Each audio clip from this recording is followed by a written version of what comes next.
Hey everyone, time for another video. Today I'm taking a look back at Nvidia's GTX 260 from 2008. The GTX 260 actually had two different versions, one with 192 shading units and another with 216 shading units, which really should have been called the GTX 265 or 270. Today though, I have the version with 192 shading units.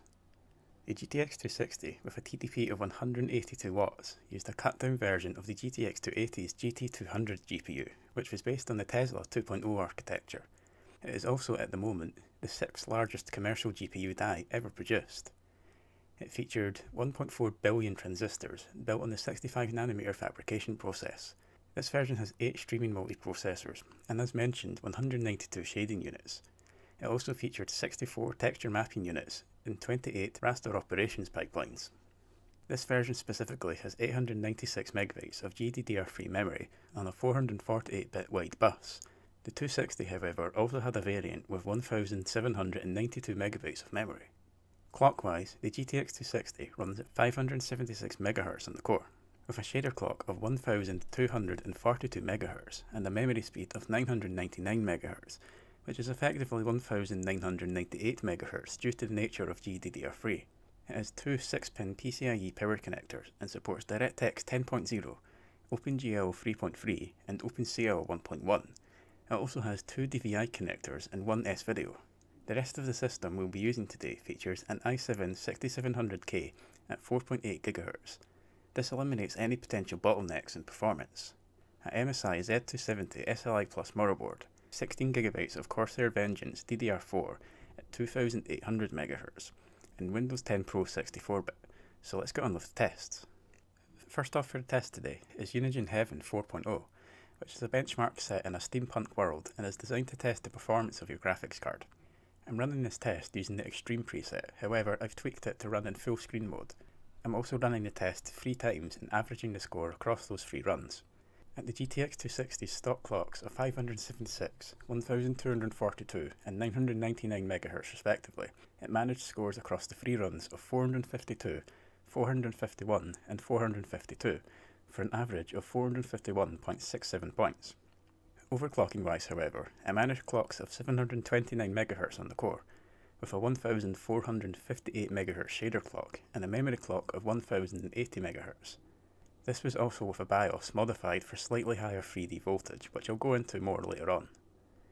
These clocks were the max I could get stable, and across the 3 runs it achieved scores of 533, 534 and 531 for an average score of 532.67 points, a 17.93% increase in score. First up for the games today is Grand Theft Auto 5, which had its much anticipated PC release in 2015 and is still a massively popular and great game to benchmark today. I'm running this at both 1080p and 720p with all settings on normal with 16x anisotropic filtering. Both resolutions showed some pretty acceptable performance. 1080p had FPS in the city around the low 30s to the low 40s, with 720p managing figures as high as the mid 60s, which is fantastic for a card that is nearly 11 years old now. Both resolutions also ran without any noticeable stuttering or locking up at all, and nor did they have any issues with input lag and locking, which can be an issue for older hardware. Both also performed quite admirably out in the desert area too, showing that overall the game is actually quite playable at either resolution. 1080p showed average 1% and 0.1% low frame rates of 39, 29 and 25 frames per second respectively, with 720p showing 57, 40 and 36 frames per second respectively. 1080p did show multiple dips below 30 frames per second according to the frametime graph, with spikes in frame times of around 40 to 60 milliseconds, although this was unnoticeable during the test. 720p showed some dips below 30 FPS too, but again this was unnoticeable. Next up is one of my favourites right now, Warframe, which initially released in 2013 and is available for free through the Warframe website itself or through Steam.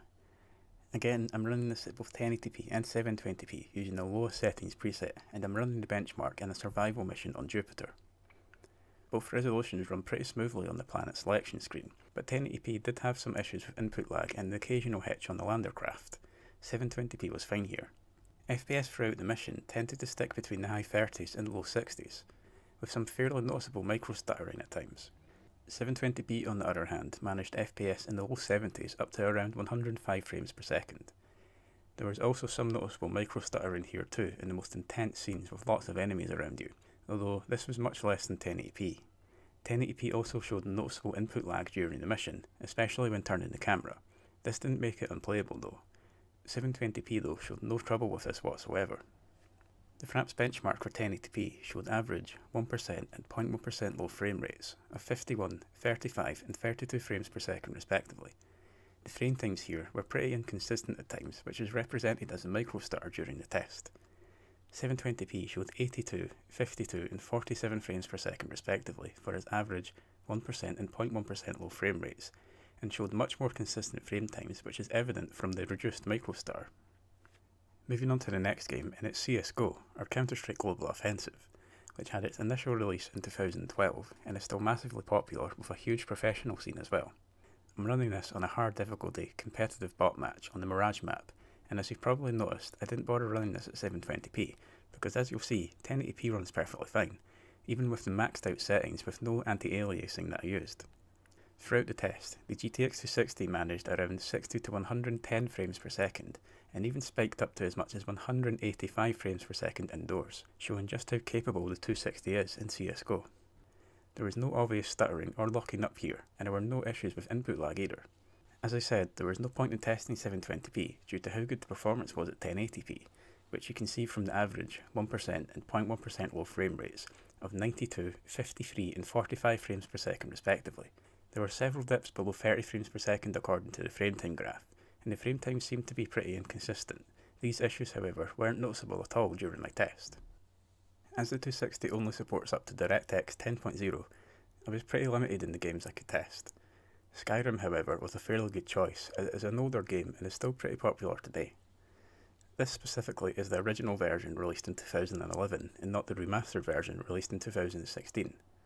I'm running this at 1080p and 720p using the high graphics preset with depth of field disabled through the INI file. You can obviously reduce these settings if you prefer a better performance. On the walk to Riverwood near the start of the game, 1080p managed performance in the mid-30s up to the game's hard limit of 60 FPS. 720p stayed pretty much bang on the 60 FPS limit, with some dips to around 56 frames per second. 720p showed no stuttering here at all, but 1080p unfortunately did show some micro stutter, with some being present when turning the camera as well. In the Riverwood Trader, FPS dropped into the mid-40s at 1080p, and again was stuck on the 60 FPS limit at 720p. Throughout the game, there was some pretty noticeable micro stuttering at 1080p in Bleak Falls Temple, where the FPS dropped to the low 40s when it happened. 720p showed no such issue here. In fact, throughout the whole test, GPU usage at 720p never really gets above 80%, leaving room for an increase in some of the settings.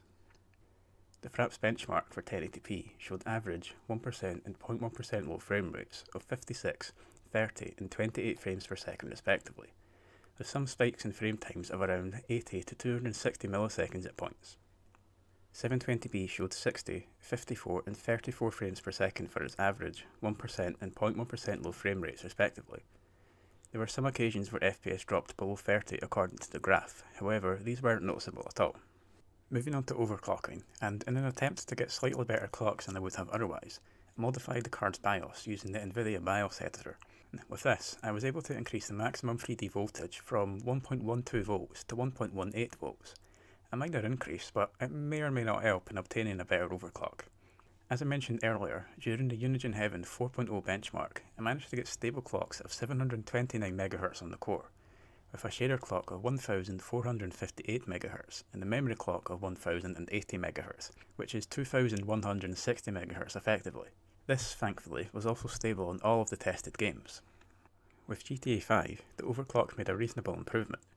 At 1080p, FPS throughout the city was now in the high 30s to the low 50s range, and just like its stock, showed no noticeable stuttering or locking up at all. 720p was now in the low 50s to the high 70s range, and even spiked up to 82 frames per second at one point during my test. I did, however, notice some micro stuttering out in the desert area at 1080p, especially when turning the camera. 720p though showed no such issue whatsoever, and could probably have some of the settings turned up a bit, while maintaining a playable level of performance. 1080p showed average 1% and 0.1% low frame rates of 47, 34 and 30 frames per second respectively, with some occasions where the FPS dipped below 30 according to the frame time graph. There were also multiple occasions in the middle of the test where there were frame time spikes of around 60 to 180 milliseconds grouped closely together, although I didn't actually notice these. 720p showed 68, 48 and 42 frames per second for its average 1% and 0.1% lows respectively, and had free frame time spikes of around 80 to 100 milliseconds, although these weren't noticeable at all. Warframe showed a fairly significant improvement in terms of playability, most notably at 1080p. FPS was now in the low 50s up to the high 90s on the Landercraft, with 720p hitting as high as 180 frames per second here. The brief hitches I noticed at 1080p were also gone as well. The biggest improvement, however, was in the input lag at 1080p with stock clocks showed. This was pretty much non-existent throughout the whole test, making the game a much more comfortable experience.